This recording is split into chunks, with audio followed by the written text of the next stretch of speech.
Welcome to today's Ask an Editor session. We're going to be talking about stress-free ways to process editorial feedback. My name is Eva Barrows, and I am the owner of Eva Barrows Editing and Writing Services. And I do developmental editing for fiction and nonfiction books. And I'm the publication manager for newsletters. And I also do content writing and editing for blogs, articles, and websites. My name is Lila, and I have Labine Editorial, and I do line editing and copy editing for fiction, beta reading for specific genres, fiction genres, and I also edit and proofread screenplays. So I'm going to do just a kind of a quick introduction to today's topic. And the topic would be avoiding overwhelm with actionable feedback. And when you receive feedback on your writing, that can be terrifying. Having someone read what you spent so much time on to only find out that it bored them or they stopped reading after the second page is downright demoralizing. So things could also go the other way, and someone might say, hey, I read your work and I love it, but you might feel, are they really telling me everything that I need to know about my manuscript? So these mostly unhelpful situations don't give you, the author, anything to go on other than making you feel bad or start you off on the wrong revision route.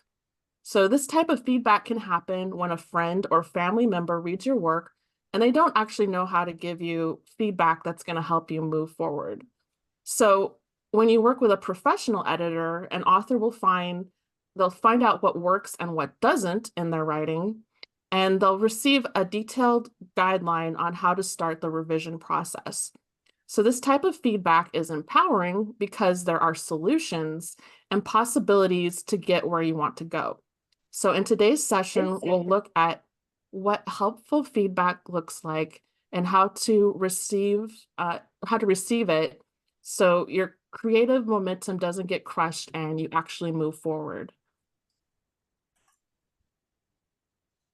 So, but the feedback you receive from your editor might in itself feel overwhelming. So we're going to go over some of the types of feedback you might receive. Here you go. Here's a bunch of feedback you might get. So from a developmental editor, you might receive a long editorial feedback letter. So I've written letters that range from 3 pages to 20 pages. So imagine getting 20 pages and it's going to be detailing what worked and what didn't work in your writing, and it'll have specific writing craft fixes. And then also from your developmental editor, you might receive a huge 30-column spreadsheet detailing every scene in your novel. And the spreadsheet might dissect the plot, the story and character arcs, and your story momentum. And your developmental editor might also prepare a folder full of writing craft materials. So this could be articles, blog posts, book chapters, and going over areas that the editor identified need strengthening. It could cover things like genre beats, point of view consistency, tension building tricks, and character development. And from your developmental editor, you're definitely going to receive your manuscript back with notes all over it. You'll have comment bubbles, you'll have inline revisions, and a structural edit will have moved sections and cut or condensed material. So I've moved chapters around. I've shown, where chapters should be cut and put together with another chapter. So you see all of that in your manuscript. And then from your line or copy editor, same thing, you definitely will get your marked up manuscript. So it could look like what you see on the screen here, or there could be many more inline edits and many more of those little comment bubbles. You'll also get a style sheet, and this is just a record of like the editorial decisions I've made. And this could be anywhere from 4 pages to about 12. And then for stories that are kind of complex, that have complex timelines, I will create a timeline and put in the events that happen throughout the story to be able to find any inconsistencies. And then I'll also usually do an editor's report. This is for projects that are like novel length. And this is just like overall suggestions, overall issues that I want to address. So when you get all of this, you might experience what we call editorial overwhelm. So it's just the overwhelm you experience when you get all this feedback from your editor at once. You might be thinking, this is so much. How am I ever going to deal with all of this? What does this even mean? Look at all these red lines. Look at all these edits. Did she even like my writing? Am I cut out to be an author? Did they like anything? And I'm so embarrassed. Or you might just want to put it aside and not deal with it. But you have to remember that your editor is on your side. So we want you to succeed, not just because we like helping writers, but also, I mean, when you succeed, we succeed. So it's kind of mutually beneficial. So your editor wants your writing to be the best that it can be, and they want to help you achieve your writing goals. And editors don't want to overwhelm an author. The editor wants to be thorough, and sometimes that means providing more feedback than expected. So this is what we call under promise and over deliver. An editor might not disclose all of the feedback material an author will receive because they may not know at the start of the project what the author is going to need to get through the revision process. And an editor may make many notes in the margin of a manuscript. They may provide multiple suggestions and what-if scenarios in the editorial letter to get the author thinking. But this doesn't mean that you have to do any of these suggestions. It's just to kind of get you thinking again about your writing. And editors do the best to arm an author with a plan and the necessary knowledge to complete the next revision level. So the feedback you receive will depend on the level of editing you're getting and the individual editor you're working with, because every editor is slightly different. When you're getting big picture editing or you're working with a developmental editor, they're going to be giving feedback based on your story arc, the character arcs, the plot, all of that, the big picture things. And then when you're working with a line editor or copy editor, they're going to be helping, their feedback is going to be mostly on like your sentences, your paragraphs, how things flow, making sure your spelling is consistent, and all of that.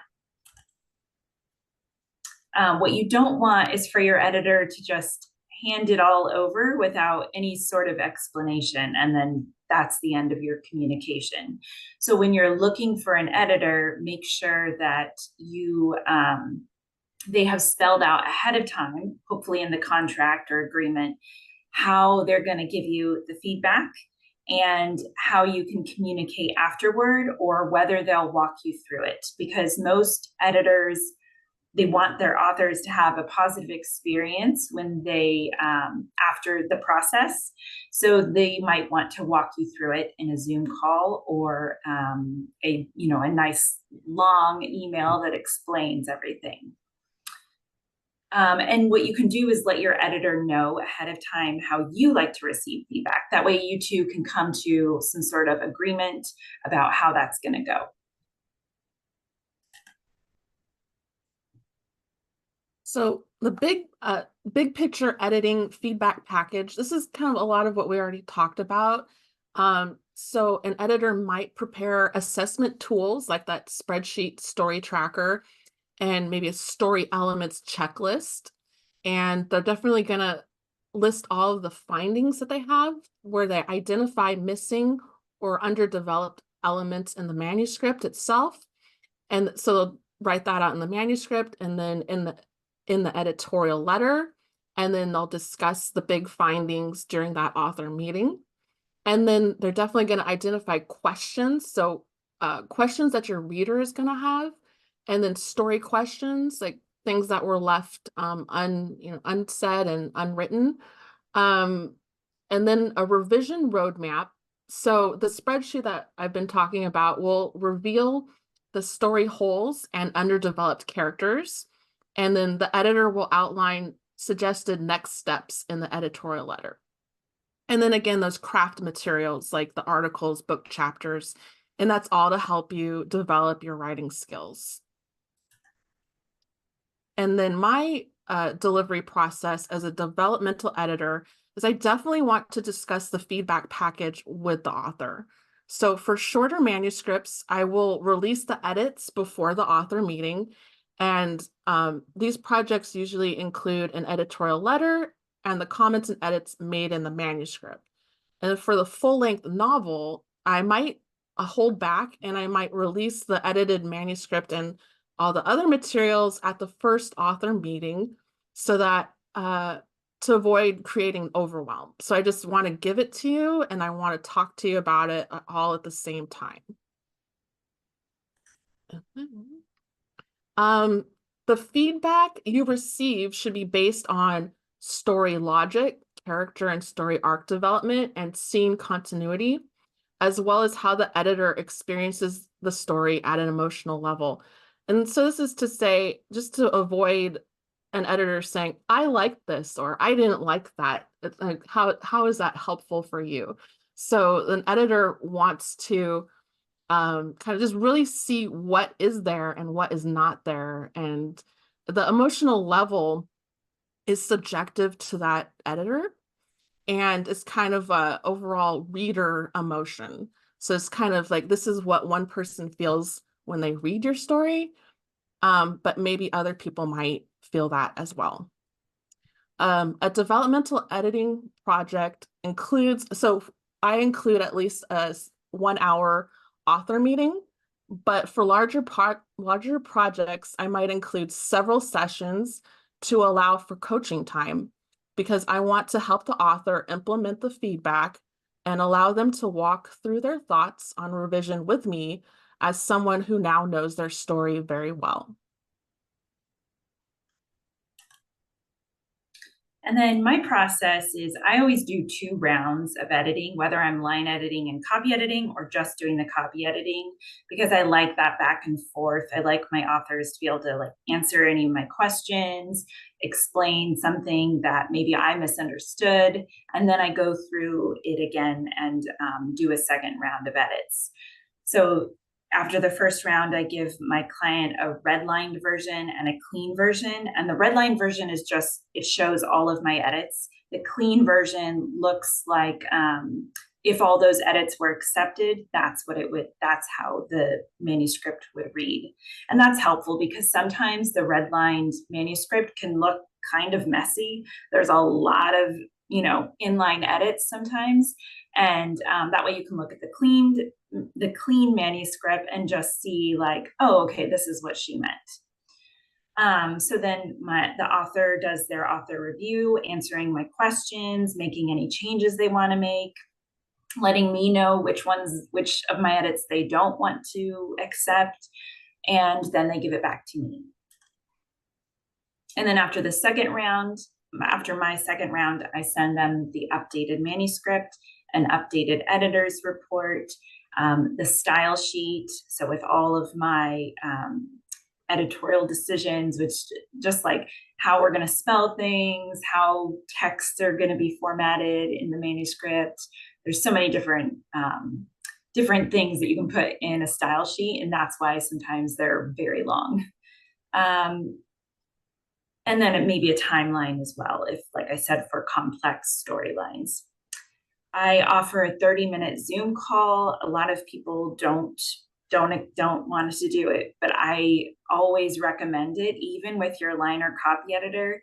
It just helps so much to be able to talk things over in person and ask questions as they come up, as you're looking at what I've given you. But I also just do back and forth through email. And sometimes I'll do like a quick video of me doing a screen share of me walking through the documents. And that's helpful too, especially for authors who aren't super familiar with track changes in Word. So what if you disagree with your editor? That's completely normal. It's totally fine. You probably won't agree with everything that your editor suggests. That's because a lot of our changes or our suggestions or edits are subjective. It's our opinion. And yeah, we have, a lot of knowledge, we've had some training, we have experience, but at the same time, it's still subjective. So you can always ask your editor for further clarification on any of their edits if you don't understand something. And then their answer, the way they answer, will let you know how maybe important that edit is. So if a client comes to me and says, or an author says, I didn't really like this edit. What do you think about me just leaving it the way it was? And then if I think it's something important, like if you wanted to spell the word was with 2 S's, I might do a little pushback, and say, well, in every dictionary, this is how it's spelled. But if it's something more subjective, like, I really don't want this comma here. Do you think it has to be there? I might say something like, well, there's a chance your reader might misread it as this, but no, I don't think it has to be there. So just remember that a professional editor should be able to explain their edits politely without getting rude or defensive. And also remember, this is your writing, so you always have the final say. If you really do want to spell the word was with 2 S's at the end, go ahead. That is your choice.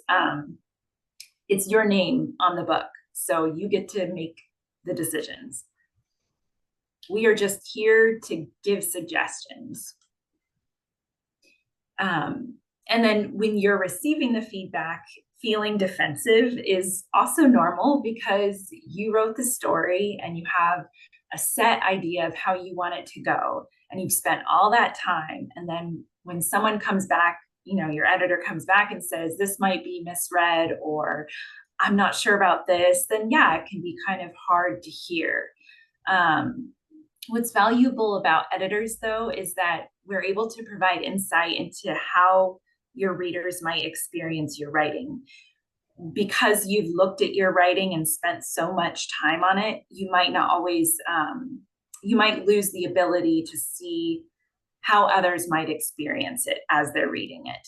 So we can help you decide, like, did you successfully capture what was in your head onto the page? Does everything make sense? Will anything confuse your readers? And then did what you set up in the beginning and the middle of the story pay off at the end? So we're essential for bringing these things to light. So you want to definitely consider what your editor is saying and, probably take a lot of their suggestions. But like I said, it's your decision. And don't be afraid of that in-person meeting or the Zoom call. I know it might feel a little awkward, but it really is so helpful. So the clients that I've had who have accepted that Zoom call offer, every one of them has said, I'm so glad I did this. You'll experience a lot less overwhelm if you get to walk through your editor's feedback with them in real time. But then, if you don't want to, you don't want to, and the emails can also work. So more on why authors need to attend a feedback meeting.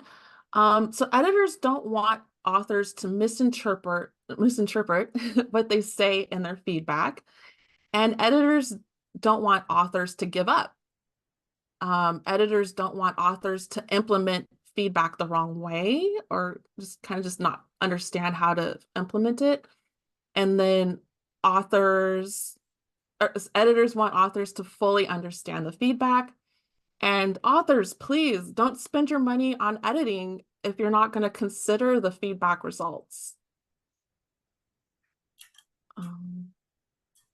And then if you have the feedback before your meeting, review it before you meet with your editor. This is so you can get the most out of your meeting. Note any questions that you have for the editor. If you don't have the feedback yet, come to the meeting with an open mind and then ask questions as they come up. And then your editor will explain how to get the most out of the materials they have prepared for you. And then authors will learn how to use the tools like the spreadsheet story tracker to assess the strength of your story.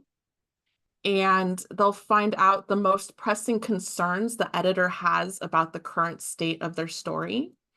Your editor can tell you what to address first, second, and third as you start to revise. This really helps with overwhelm because they're going to tell you, what really has to happen first, and then second and third, and then you can figure out what needs to come next. You'll come out of the meeting feeling well prepared to take the next steps. If you don't feel prepared, ask for another meeting and come with your questions.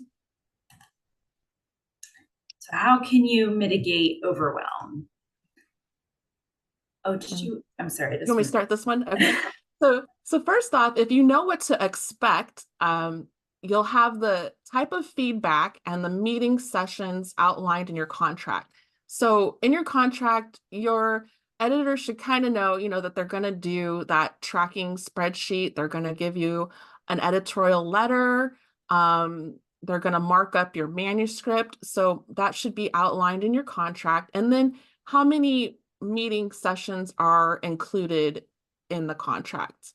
So if you know all of this and hey, I actually have a second meeting, I don't have to ask all my questions at one time, I can come back later, then that will help you decrease the overwhelm. And then if you practice receiving critical and supportive feedback from friends, family, fellow writers, and critique groups, this experience will prepare you for hearing professional feedback. And I find that especially fellow writers and critique groups might give you harsher feedback than an editor would. So you'll be well prepared for the professional feedback. Have your editor walk you through their feedback so you understand the approach. You don't have to review every little detail with your editor, just the big picture, just so you know what to do and what to do with your story. And then just learning how to look at the different feedback materials and how to implement them is really going to help a lot. And then wait until you're in a good headspace. So if you are going to go through your feedback on your own at first, or if you're going to go through it on your own, don't do it on a day where maybe you've just had a friend read your story and they've said, well, it's kind of boring.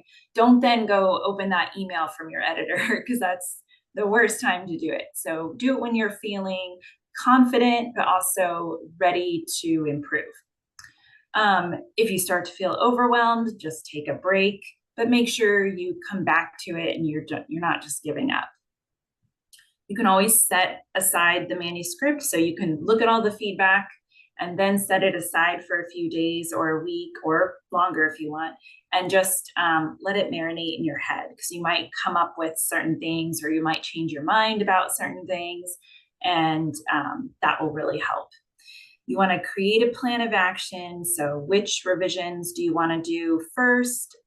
Just like Eva said, you can also ask your editor, like, what do you think is the most pressing issue? What can I work on first? And then, like always, with any plan that you're creating, you're going to break it down into smaller steps.